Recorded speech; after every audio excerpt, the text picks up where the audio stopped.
বন্ধুরা, আশা করি ভালোই আছেন আপনারা।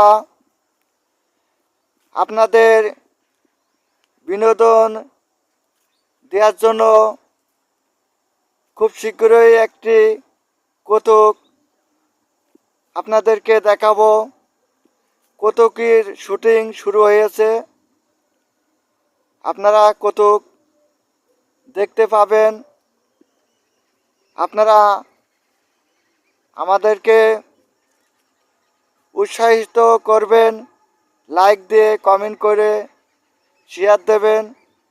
আপনাদের ভালোবাসায় আমাদেরকে অনেক দূর এগিয়ে নিয়ে যাবে। আপনারা ভালোবাসলে আমরা সুন্দর সুন্দর ভিডিও আপনাদেরকে উপহার দিতে পারবো। আপনারা ভালোবাসা দেবেন এবং আমাদের কাছ থেকে ভালোবাসা নেবেন। সুন্দর সুন্দর ভিডিও উপহার দেব আপনাদেরকে। ধন্যবাদ।